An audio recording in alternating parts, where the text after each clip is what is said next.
We are now on to the third part of the Lucky Stars trilogy, Twinkle Twinkle Lucky Stars, also released in 1985. Again, we've got bulk of the cast back from the first two movies, and again we have two movies kind of vying for control of this one. You have the Lucky Stars movie, which involves the familiar bunch of actors who are middle-aged men acting like horny teenagers trying to get grope of a woman or a sight of a boob or anything, and it's kind of slapstickish. In fact, there's a moment in here that is very Three Stooges when they're signing up to the health club.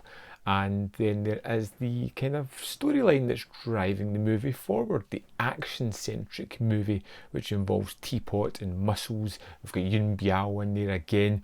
And this action is really great. In fact, I think the action here is much better than in the second one. We've got the inclusion of Richard Norton as one of the bad guys in this, and I really quite like this guy. He turns up in a few of these kind of movies.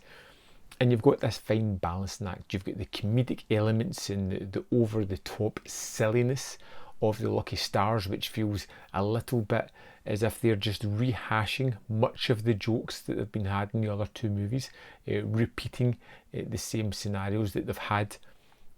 But you get this freshness with the action and the set pieces, and this one's all about that they go to Thailand. There is a witness that is murdered.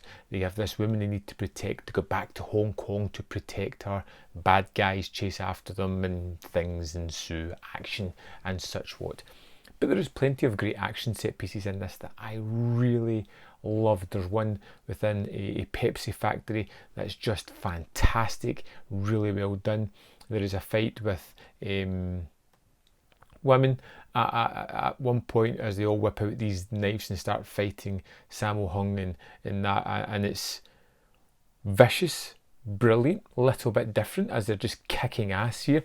Wonderfully choreographed movie. The finale was brilliant. The fight scene between Sammo Hung and Richard Norton is just wonderful, and it's one of several fights going on at the same time, but that is just like a kick-ass fight that's really exciting, has moments of levity with the wonderful quote, painful, that continues throughout the fight. It's just a real joy. You've got Jackie Chan, who's shot at one point and unable to use an arm, so he's fighting with only one arm, and that's really exciting and something a little bit different, because you feel as if he is now given a disadvantage to try and overcome, which is really quite great. You get this moment that's on the box here with the Sammo Hung fighting with tennis rackets, which is just a pure joy, and the kinetic storytelling throughout the editing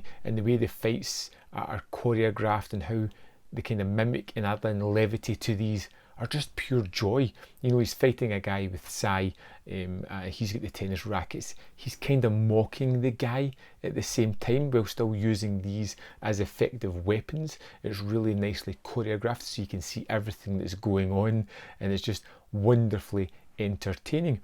I kind of like the Lucky Stars movies. I find them a bit strange tonally as we've went through the three movies. You know, it has this really silly kind of sex-driven comedy with the guys, which is sometimes funny, sometimes just a little bit repetitive, and then we have the action, which is always across the board wonderful, really exciting, really energetic, really well staged, really telling stories throughout the fight as well to keep it entertaining, and the choreography is always wonderful.